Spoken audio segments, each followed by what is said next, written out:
लेकिन कैसे होगा? जब हम जागृत होंगे, हम अपने इंद्रियों की गुलामी से समाप्त होंगे।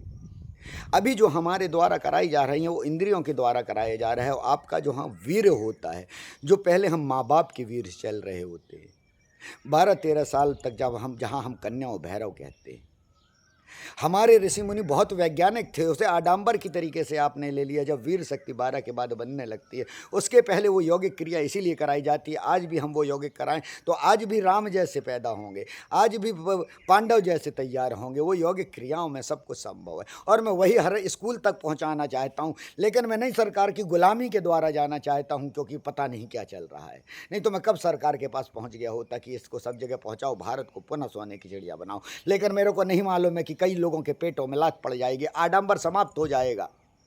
कुछ जगह कानून बने हुए हैं इस प्रकार के, महाराष्ट्र में जैसे कानून बना हुआ है, तो महाराष्ट्र में इस प्रकार की क्रिया नहीं कर पाते। लेकिन हमारे उत्तर प्रदेश और मध्य प्रदेश में, खास करके बुंदेलखंड में, यहाँ का जो व्यक्ति है बहुत सीधा साधा सज्जन, जब तक उसे छेड़ो नहीं, वो छेड़ोगे तो वो छोड़ता नहीं।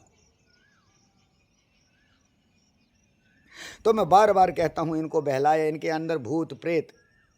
दिन भर मैं बुंदेलखंड में, अब ये कुछ दिनों से यहाँ पे हूँ, तो बस यही सबसे ज़्यादा भूत प्रेत की समस्या है। दूसरी चीज़ तो बाद में हो, क्योंकि तुम लोग पैदा करते जा रहे हो आडंबर के द्वारा ये लगा के दरबार, सिर्फ किस लिए कि अपनी शक्ति को दिखाने के लिए। लेकिन ध्यान रखिए, श्री कृष्ण ने बार बार कहा था, संभल जाओ संभल जाओ संभल जाओ। क्योंकि जिस समय ये कानून आ गया तो तुम्हारे वीडियो में इतने सबूत हैं, क्योंकि तुम्ही ने अपने आप को बेचा है कि तुम जेल में जाने से नहीं बच पाओगे। जिस समय अंधविश्वास विरोधी कानून आ गया तो जितने दरबार लगाने वाले, पर्चे बनाने वाले तुम लोग हो, तुम सबकी वीडियो हैं। तुम सब पे अगर केस करे जाएंगे तो तुम सब के सब जेल में जाओगे, जेल में। इसलिए मैं बार बार कह रहा हूं, गरीबों की भावनाओं से मत खेलो, उन्हें मत लूटो। हमारे यहाँ योगिक शक्तियां हैं, कोई भी किसी का भाग्य नहीं बदल सकता। अरे वहाँ श्री कृष्ण ने रहकर पांडवों के भाग्य नहीं बदल पाए, और तुम भाग्य बदलोगे। और भूत प्रेत तंत्र मंत्र की बात जो कहते हो कि होते हैं, तो मैं कहता हूँ होते हैं, वो हवाओं के रूप में होते हैं, और उन्हें हटाना ये चुटकियों का काम होता है, जिसके लिए तुम 4 चक्कर 7 चक्कर 5 चक्कर लगवाते हो, क्योंकि तुम्हें उसका विधान ही नहीं आता। मैं चैलेंज दे के कहता हूँ, क्योंकि ये जहाँ पे सर्वचेतन मन में मौजूद रहते हैं, उन्हें हटाना, और हटाने के बाद उन्हें क्या आदेश देना होता है, वो तुम लोगों को आज तक मैंने देते नहीं देखा, जितने भी है। इसका मतलब तुम लोग को पूर्णतः कोई भी व्यक्ति हमेशा के लिए भूत प्रेत तंत्र मंत्र को समाप्त ही नहीं कर सकते हो।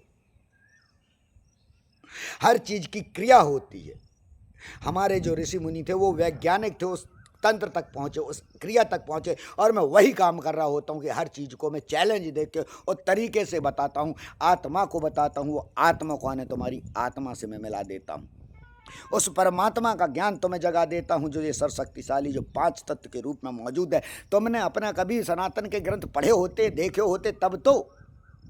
आज मैं इतने सैकड़ों लोगों की क्लास ले चुका हूं, उसमें से मैं पूछता हूं कि तुम में से वेद किसने खोलकर देखे, पढ़े तो छोड़ो, नहीं देखे। सनातन का प्रमुख ग्रंथ क्या है? वेद है। और जिस दिन तुम वेद पढ़ लोगे, इस आडंबर से निकल जाओगे। पर तुम सनातनी अपने आप को कहते हो, सनातनी नहीं, तुम असनातनी हो, क्योंकि तुमने आज तक अपने वेदों को खोल के नहीं देखा। जिस दिन वेद को खोल के देख लोगे, उस दिन तुम अपने ईश्वर को समझ जाओगे। जिस दिन अपने ईश्वर को समझ जाओगे, उस दिन तुम भटकना बंद कर दोगे और स्वयं वायुपुत्र हनुमान की तरह बन जाओगे। और जिस प्रकार से हनुमान ने राम के कष्ट निवारे, उस प्रकार से तुम दूसरों के कष्ट निवारने में सक्षम बन जाओगे। एक बार देखो तो अपने वेदों को। उन वेदों में कौन कहे गए हैं तुम्हारे देवता? अग्नि कहे गए हैं, वायु कहे गए हैं, यक्ष कहे गए हैं, गंधर्व कहे गए हैं। उन शक्तियों को जिनको तुम्हें चाहिए, तुम उनका ही पाठ करो, उनको तुम याद करो, तो वो तुम्हारे भीतर मौजूद होंगी। तुम मूर्ति के सामने खड़े हो जाते हो मांगने के लिए, और तुम नेत्र क्यों बंद कर लेते हो? क्योंकि भगवान वो एहसास तुम्हें दिला रहा है, तुम्हें, क्योंकि मनुष्य हो इसलिए तुम्हें वो बुद्धि एक बार दे रहा है कि तुमने नेत्र बंद करे, अर्थात मैं तुम्हारे भीतर मौजूद हूँ, बस तू उसे जान ले। और मैं वो जी तुम्हें समाधि के द्वारा उस जगह, उसी स्थान पर ले जाता हूँ जहाँ पे तुम समझते हो कि तुम्हारा ईश्वर मौजूद है। तुम्हारी दृष्टि जहाँ होती है वहाँ पे तुम्हारा ईश्वर होता है। अगर तुम चाह रहे हो अनंत में ईश्वर है तो तुम्हें अनंत में मैं ईश्वर दिखाने में सक्षमता रखता हूँ। अगर तुम चाहते हो कि तुम्हारे सामने ईश्वर है तो तुम्हारे सामने दिखाने में सक्षमता रखता हूँ। और सक्षमता क्यों रखता हूँ? क्योंकि तुम्हारे अंदर ही वो शक्ति मौजूद है। मैं तो बस एक माध्यम हूँ।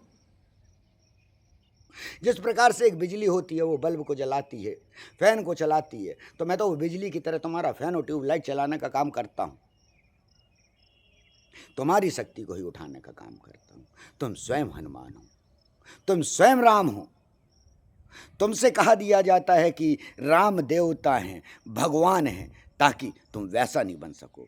और क्या कहा गया कि वो मर्यादा पुरुषोत्तम है, पुरुषों में उत्तम है। तुम उनकी तरह बनना चाहिए और तुम बन सकते हो।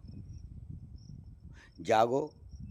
मैं पुनः एक बार सभी लोग से कहूँगा कि भारत को अगर पुनः सोने की चिड़िया बनाना है तो शिक्षित होना अति आवश्यक है। शिक्षित होने का अर्थ है तुम्हारे ज्ञान का विकास, तुम्हारे बुद्धि का विकास। सब चीज़ के केंद्र में जानो। यदि वो व्यक्ति, कोई छोटा व्यक्ति पर्चा बना सकता है, ये क्रिया कर सकता है, तो तुम क्यों नहीं कर सकते हो? क्या तुम जानवर हो? और मैं यही इसीलिए योग सिद्धि जो जिसके पास रही, जो समाधि जो जिसके पास पहुंच जाए, वो किसी को नहीं बताना चाहेगा। वो स्वयं भगवान बनना चाहता है कि मैं वो रूप दिखाऊं। क्या मैं इस प्रकार की अनेक क्रिया नहीं कर सकता? अरे मैं कहता हूं तुम आओ तो सामने, मैं तुम्हें गधा घोड़ा जो तुम चाहो मैं तुम्हें वो दिखा दूंगा। मैं वो सम्मोहन करता हूं कि तुम्हारी औकात नहीं है कि जो मैं चाहूं तुम वो वहां देखोगे। लेकिन मैं अगर तुम लोग को जागृत कर रहा हूं, तुम लोग को वो बनाना चाहता हूं, इस विधि को तुम्हें कुछ अंश तक देना चाहता हूं, तो इसलिए कि ताकि तुम समाधि तक पहुंचो, उस ज्ञान तक पहुंचो, उस चीज़ को समझो। वो चीज़ तुम्हें देता हूं और उसके बाद तुम्हें फिर भूत प्रेत तंत्र मंत्र बाधा से निवारण करने वाला बनाता हूं। मेरा को कोई काम नहीं है ऐसा कि मैं करूं। उद्देश्य ये है कि नवयुवक, मैं चाहता हूं नवयुवक, वो लोग जो लोग सीख रहे हैं, वो सभी मैं देख रहा होता हूं 40, 42, 35, 36 से ऊपर होते हैं। लड़कियां, उनमें मैंने कुछ देखी कि लड़कियां में, हाँ, 25, 26 साल की लड़कियों ने, उन्होंने इस चीज़ पे ध्यान दिया। वो ऊर्जा शक्ति सब में मौजूद है।